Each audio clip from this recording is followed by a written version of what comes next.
Hi there, welcome to I'll Knit If I Want To. I'm Andrea of Andrea Renee Knits, and this is a little weekly podcast where I try my best to answer some of your questions. Today I am wearing the Zig pullover. It's funny, I feel like I'm like shorter in this new setup, but you can kind of see cute little details. And this is knit up in Bishi Boosh. It was an Insta Friends knit along sweater. I love, this is like one of my favorite parts. Excuse me, from just a couple years ago. And we are having more delightful snowy weather. So I'm extra cuddly today, layering it up. All right, I have some show and tell, but maybe I'll answer questions first and then we'll get into show and tell. So let me look here. I'm sorry. I swear the tail end of this tickle just doesn't want to leave. So I'll quick sip of water and then we'll really jump in. All right, so the first one's picking sweater sizes. And I think that this is just a great topic to keep revisiting because there's a lot of different ways to talk about it. There are different things work for different people. So I love keeping this as an ongoing conversation because there's always new things to glean that might work for you or me or those people over there. So I like to keep this conversation going. But this question is how to pick a size of a sweater when the sizes are far apart. The pattern I'm looking at is a raglan pullover. And the bust size listed in the measurement makes jumps of anywhere from 3 inches in between sizes up to one jump is 5 inches. So you'll also see sometimes there are some varying increments. So this one has from what I can see, there's 2.75 inch difference, 3 inches, 5 inches, 3.5, 3. So you can kind of see it's not just a perfect 2 inches between every size or 4 inches between every size.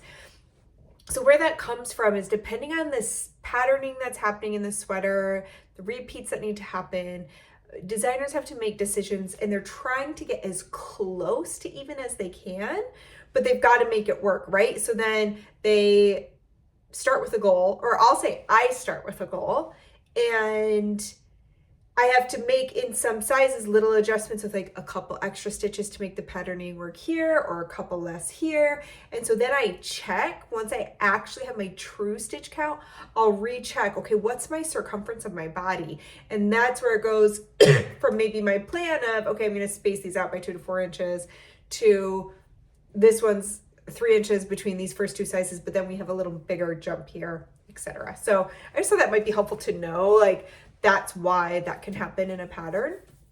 The ease listed for this pattern is 2 to 4 inches. So this person has a bust of 38. And so they're trying to decide, well, would I do the 39.125 inch size, which would give them 1.25 inches of positive ease? Or would I go all the way to the 44.25 size, which would give them over 6 inches of positive ease? They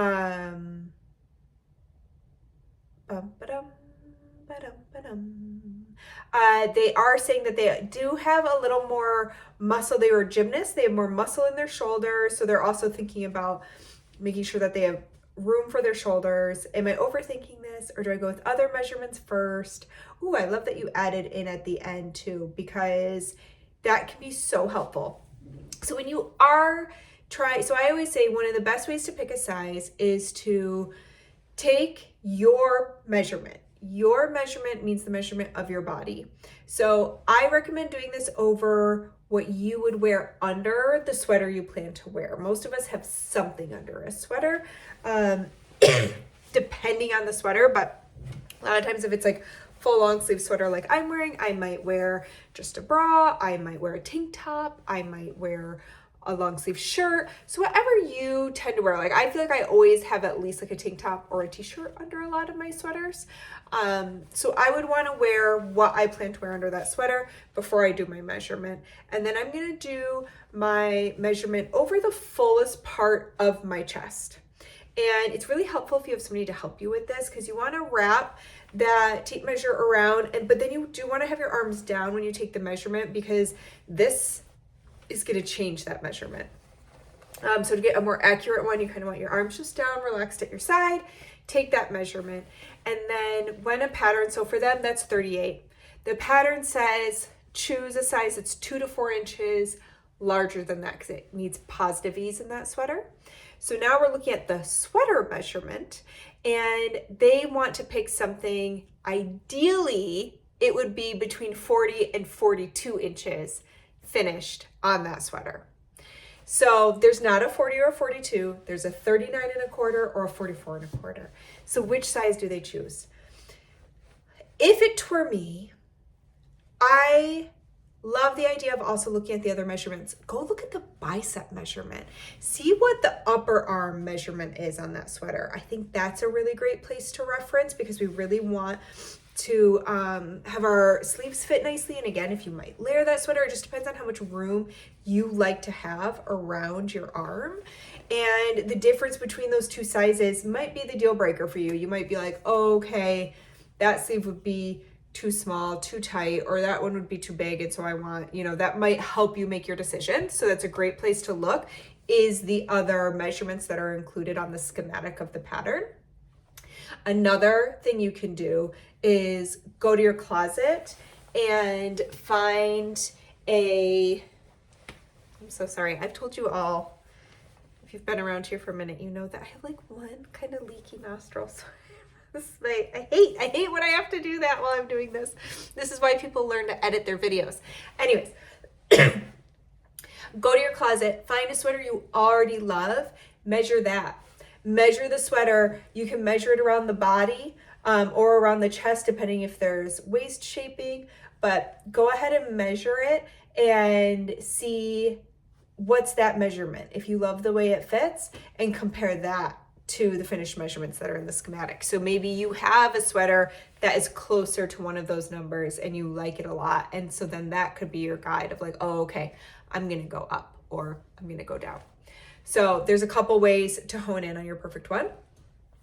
Lastly, though, here's my final tip, is consider measuring your upper bust. So this is going to be, if you took the measuring tape and you wrapped it around right under your underarm, like this, put your arms down and measure that measurement. That measurement is used a lot in sewing. It's not as common in knitting, but I do think it can be helpful. And I have found from a number of my friends that I've spoken with that can really help them make the choice, because they find that they might not want so much ease in the full bust of their pattern. So they will actually use their upper bust as their chest measurement instead of their full bust. And some people have great success with that. I'm not saying everyone's going to have great success with that, but it's another option that you can look at. Most knitting patterns do not include an upper bust measurement. But for my friends who do this, they actually will still use that. They just pretend like this is their bust measurement, and they add or subtract the ease to that, and they find that it really helps them get a size that they like. So that's a trick you can try. My gut tells me, if it were me picking the size for myself, I would actually do the 39.25 inch size over the 44.25, because with blocking, that sweater may end up being 40 inches. Like, it would not surprise me to get an extra 3/4 of an inch. I mean, that is not a ton of space. You could easily block it to 40 inches. And that would give you your 2 inches of positive ease, which is within the range that the designer recommends, where going all the way up to over 6 inches of positive ease might have it feel oversized. Now, I'm definitely going to follow that right up with personal preference. Like, do you like your clothes more oversized, or do you want them to feel more tailored, maybe a little more polished? Really depends on you and what you like to wear on your body. So definitely consider that. Look through some of your photos. I talk about this a lot when I've done ease or fit classes, is keep a photo journal of outfits that you feel great in, because they are so helpful to go back and reference, especially when you're choosing sizes, and look at like, oh, you know what? Here's the sweater I seem to be grabbing most often in my closet. You know, I can see I'm wearing it all the time in my photos. It's popping up the most frequently. And that tells me like sometimes I love the look of really oversized clothing on like this person, or when I see it out in the world, I'm like, oh, I love the oversized look. But when I look at my own photos, I realize, oh, but I don't think I feel good in that. I don't know that I want that super oversized, or it can be the opposite. You know, I'm just throwing out an example. So that's something I would consider, is looking at your own photos and being like, oh, okay, here's the patterns I'm seeing and what I will actually wear and feel good in. So I hope that some of those tips help you hone in. Again, I'm just picking that 39.25 size because to me, that's closer to getting you to the recommended ease range. And I think from my own experience with testers or just chatting with other knitters and talking about fit, I hear more people regretting going up a size than down a size. And that might just be in my own experience, but I think a lot of us sometimes have a little body dysmorphia going on, we think we are a different size, or we're so afraid of it being uncomfortable or too small that we'll go up. And I have had people go like, oh, I wish I had done the measurements. Like, that's why I really recommend keeping updated measurements and measuring the things in your closet, and going from there. And hopefully some of that will be helpful. You know, it's funny because now as I say that, I'm like, but I also actually definitely get the people too who are really afraid of positive ease. Like, I'm like this sweater has, I think, 8 inches of positive ease. Maybe with drop shoulder, if I'm doing oversized, I like between 8 and 12 inches of positive ease. And I do definitely have the knitters who really don't trust the positive ease. And so they try to size down, and then they're like, oh, I wish I hadn't done that. I wish I had trusted it. I've had a few test knits of really oversized, and I love when my testers come back and they're like, okay, I felt so concerned about the amount of positive ease in this pattern, and like now I love it so much. I'm a convert to positive ease and playing around with that. So now I'm just talking in circles. I'm like, keep an open mind, but trust your instincts, and take good notes, take photos, because that's gonna help in the long run. But our styles also change, which is so fun to, you know, I think that's what keeps us interested in making the next thing. Okay, I was just really off on a tangent there. So let's go ahead and move on to question number 2.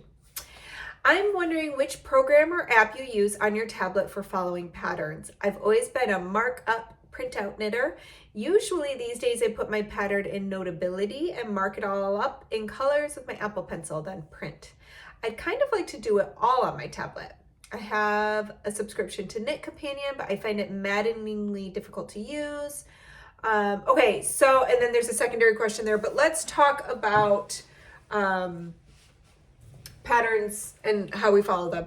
So I don't follow patterns. I mean, I follow my own patterns, but I don't follow other people's patterns. I always thought I would keep knitting other people's patterns, but I just don't have the time. And I find the last time I attempted it was probably like 8 years ago or something, and I made it like partway through a sweater, and I just don't think I can turn my brain back off of like designing. So I'm probably not like the top person to ask because I don't follow a lot of patterns, but there are times when I knit my patterns multiple times. I do everything in an app called GoodNotes. And I do that on my iPad. And I love it because you can download PDFs right into there and you can mark them up on there. And I'll do that with the Apple Pencil. But that is, I also love pen and paper. I do a lot of my designing digitally now, but I will say I still very much, these are my favorite notebooks. They are, it's like this little dot grid mini. These are by Behance, and they're the Action Method notebooks, but they're just like little dot grid. These are my favorite. I love the size. They're really easy to put into a little bag, and I will still often do a lot of my work in here because it just feels good. So I understand wanting like the paper and pencil. But that being said, I wonder if there's a knit companion class out there, because I'll tell you what, I do know people who love knit companion. Like, it is their jam. It's the only way they like to follow patterns. So, but I've not used it myself. I can't speak to that one. Before, when I did follow patterns, how did I do it? You know what I would do? This was before tablets and whatnot. And I would have the PDF and I would actually write out the pattern in my knitting journal for just my size. And I would keep track of all my notes of anything I needed to change or adjust as I went. That's what I would do. A lot of knitting notebooks. Oh, I haven't thought about that for a while. But yeah, I love, again, the app I do love to use is GoodNotes. It's great for PDFs. You can mark up all over the show on the PDF in there. You could highlight really easily. Like, it is, a lot of students use it, and I love it. I never thought I would switch from paper and pen over to a digital situation for pattern writing. And my friend Rachel showed me GoodNotes, and I was like, oh, this is really good. I really like this. And especially for my paper and pen lovers, I find what really helped is, because one of the things that won me over is the searchability. You can search your own handwriting in GoodNotes, which I love, because do you know how many of these little notebooks I have? And do you think that I can ever find that idea that I sketched 4 years ago that I'm like, oh, what was that? Now I can just search within my own notes and it'll bring it up for me, and I can bookmark them. It's just really handy. But my friend Candace turned me on to the Paper Feel screen protector, and that was a game changer. It actually feels like paper. It's just a clear sticker you put over your screen and it protects it. But when you write on it, it kind of scratches like paper, which it's so much more enjoyable to write on than shiny screen, in my opinion. So that's what I use. I use GoodNotes. If anybody else has a way that they love to follow their patterns, please feel free to share. Okay, this weekend I cast on your stripes, and after completing their third increase round, I realized I've been doing a make one left instead of a left lifted increase, as the pattern calls for. Whoops. I've watched a couple tutorials on the lifted left, including yours, and I'm wondering why you slip the stitch that you are using instead of knitting it. Other tutorials I've watched have you knit it, not slip it. So, I also missed the second part of the previous question. I'll hop back to that in a minute. So when I learned a lifted left increase, I was using it for a colorwork yoke. And so the reason for slipping it instead of knitting it is to keep that colorwork motif intact because of how you're using it. You can absolutely knit it, or you can slip it. It doesn't really matter. I have found, somebody might fight me on that, but I like having that option, especially for when I am doing color work. Nowadays, if I'm doing that increase, I actually think I filmed 2 more tutorials because I've also been liking the right lifted increase. So I think I filmed 2 new tutorials, and one does include knitting it. So you can do either in stripes. It's not going to affect the pattern. So dealer's choice, up to you. The reason I choose it, the second part of this one is I'm wondering why you would choose a lifted left over a make one left. So you'll actually see in that pattern, I believe, if memory serves, you do a lifted, but then you switch to make ones. The reason I would choose a lifted is because in certain yoke sweaters, you have to do a substantial amount of increasing really quick. So you might have an increase round where you're increasing every other stitch depending on the size. Well, for a make one, you are lifting up an existing strand of yarn to do that increase. If you have to do that very frequently, every other to every 2 stitches, you can end up getting a really tight line in the sweater that you'll be able to feel because you're pulling that one strand of yarn up again and again and again to make 20 new stitches or whatever it is. So it's a lot to ask of that strand of yarn that's going through your knitting to constantly keep pulling more and more slack out of it to create new stitches. So that's why I do it. That would be the reason. A lot of people also consider the lifted increases, the right or left, because their go-to, because they're really easy. And sometimes people find them a little simpler, a little easier, a little more intuitive than the make ones. And other people find the make ones to be, this is ridiculous, more intuitive. So they are similar. You can't necessarily swap them evenly.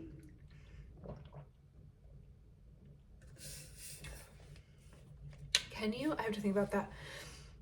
In my mind, I want to say you can't, because a make one is made between 2 stitches. A lifted increase uses an existing stitch. So like you can't swap a make one for a knit front back because a knit front back needs an existing stitch there to utilize it. So anyways, that just is popping into my head. Okay, let's go back to the other question. There was a bonus little question in there of quick spinning question. I'd love to know exactly which weaving bobbins you use as storage bobbins. I use these little, I can't believe I blocked it. Oh my gosh, Andrea. I use these little wooden ones. How pretty is that? Ooh la la. I'm hoping to apply this soon. What's the brand? It's like now that I'm sitting at a desk with a computer, I can look things up in real time. Wooden weaving bobbins. You guys, I literally just forgot the word bobbin. Mine are the Harrisville. Those are the ones I got. There's different brands. Again, I think it looks like Ashford has some. Some are plastic. I liked the wood. I like wood if that's an option. That's probably what I'm gonna go for. And they're not hugely expensive, especially if you're a spinner. Spinning bobbins, like wooden spinning bobbins, can be crazy expensive, like $50 to $60 for a spinning bobbin. These guys are like $2, $2.25. So anyways, I love these for housing fiber that is waiting to be plied or for weaving. Okay. Question number 4, I would love to knit one of your shawls with my yarn advent, which is fingering weight. But the ones I'm really drawn to, inclination, traveler, attune, are made with heavier weights of yarn. I don't wear heavier shawls because they don't fit underneath my coat and want to get as much yardage out of the advent as possible, so don't want to hold the yarn stubble. Can you provide any tips on adapting these patterns to a smaller gauge while still having a nice long wingspan? So the good news is that actually the shawls you chose, except for inclination, include directions for a lighter weight yarn. So both Traveler and Attune come in 2 yarn weights. So Traveler includes directions for a fingering weight or even like a light, almost lace weight yarn. And then Attune includes sport weight, which you can absolutely use fingering weight. I'm sorry, I swapped those, but same difference. You can absolutely use fingering weight in either of those patterns. They have instructions for it. So you should be good to go. I don't know how much yarn came in your advent or if you'll have enough yardage. for the lighter weight versions. But both of those patterns come with instructions for both either like fingering and DK or sport and worsted. But again, you can sub in fingering weight for the sport and you'll be fine. All right, last question. Inspired by your Gibb sweater last week, this was actually 2 weeks ago, I have some Brooklyn tweed shelter I've been looking to make something with. I thought the color would be wonderful for the Gibb sweater. However, it's woolen spun. I feel like you always share applied yarn is better for cables because it has stitch definition. Would it be a mistake to make it with shelter? Will the cables not come out correctly? Help! No, you can absolutely use a woolen spun yarn for cables. It's just, it's just a tip. Like if some people really love to kind of get into the weeds and be like, ooh, okay, what is this yarn most perfect for? And so in general, you might get better stitch definition with a worsted spun 3+ plies of yarn. But if you look through like Brooklyn Tweed's pattern catalog, they have loads of cabled products that have been done in shelter and in loft, and they are absolutely beautiful. Now, the cables might not be like as crisp, but Gibb would be beautiful in it, 100%. I actually did, the first time I used that knit purl stitch pattern that is used in Gibb was in my oxbow cardigan, which uses Brooklyn Tweed Quarry, which is their bulky weight, but it's woolen spun just like shelter or loft. So you could absolutely use it for that pattern. Just do a gauge swatch. If you're not sure, if you're like, oh, but I really want crisp cables, or I'm not sure what I think, just do your swatch, and you can include that knit purl stitch pattern, and you could even do a little like do a 4-stitch 2x2 cable on part of your swatch so that you can see how the cable that you would get in the raglans would look. But I think it would be totally fine. I think it would be beautiful. Yeah, there you go.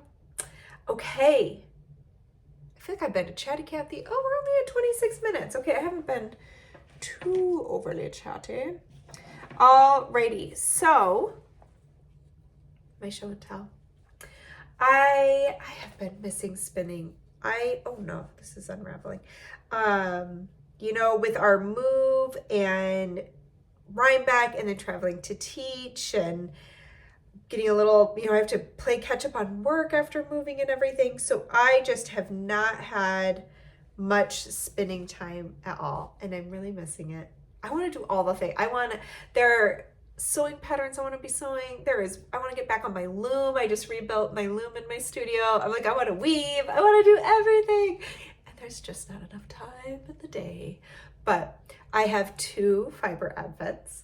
And so I promised myself, like, I don't even know what the date is today, but come December 1st, I am going to allow myself some spinning time every day to work on these advents. So I got the hedgehog fibers, which I gotta say, such great packaging for an advent. Like, it's so cute. It opens up. I wish I had it up here. It opens up. It's a box that opens like a book. And then there's little boxes within, and each one is a day, and you pull out the fiber. They're different fiber blends each day, which, oh my gosh, I spun a camel blend last night and was just delighted. It actually reminded me a lot of cashmere. Really, really reminded me of when I've spun cashmere. Anyways, so what I'm doing, because they're just little bumps of fiber, is I'm actually spinning that on my wheel. I'm spinning it on my flat iron, and because I don't know what's going to happen with the colors, and I'm just spinning in order. So I'm spinning each color to a bobbin, and then I'm transferring them to my little weaving bobbins. And at the end, I'm going to lay them out and decide how I want to apply them, because I think I'd like to do just like one big fat skein. I don't think I want to do mini skeins or anything like that. So anyways, that is currently my plan there. And then I also am doing Melly Knits Delightful Advent. And I'm so excited because I did not get one last year, and I had the worst FOMO all December long as I watched everyone spinning their fun advents. So I was very tickled to be able to get one this year. And I'm spinning this Advent on spindles. So here is one of them. Look at that. I mean, she is full up. So that is 25 grams on there. So beautiful. So anyways, I'm going to open this next day right now. Da, da, da, da. This one is Bond and Cashbora. And it is oh la la. This is the same color as this day. So my plan for this is to spin each day. There's 12 days in the Melly one, and there's 24 days in my Hedgehog Fibers one. So that one, and I'm wheel spinning that. That one's way easier for me to keep up on. It's funny, I haven't done a ton of spindle spinning in the last few months. I mean, honestly, I barely got to spin for the last like 4+ months. It's just been really sporadic, even 6 months. I mean, we're in December. Oh my goodness. So anyways, I think I've done enough wheel spinning where like it's pretty locked into my muscle memory. But spindle spinning, I only started a year ago. So I did find I had to kind of refine my rhythm, and I'm not going as fast. So anyways, but these two colors, she did it so that the colors between 2 days kind of go with each other. So you'll have, like, if you wanted to do each color as a skein, it'll be a 50-gram skein. La, la, la, la. Oh, this is nice. Anyway, so I'm going to start spinning this. I can't wait. I have to go back to grading a sweater when I'm done recording this, but like, this is what I really want to be doing. Is spinning up this baby. So anyways, that's been so fun. In other news, I have 3 sweaters ready to go for 2025 and a shawl. So I'm really excited about that. That's why I have to get back to grading. I have to get back to work, write the patterns so that hopefully you guys can knit it. So yeah, I guess I'll end this one here. I hope that you're having a great day. I hope you have an even better weekend and that you get to make something. We have got my sister coming, and I'm so excited. I think we're probably gonna have to bake some cookies, some holiday cookies, because we are kind of late. We're kind of behind on that. So that's what I'm gonna do. I'm gonna do some baking. I'm gonna hang out with family. It's gonna be so great. I'm gonna make her help me know how to organize my house, and it'll be super fun. So I hope you have a great weekend too, and I hope to see you back here next week. Bye.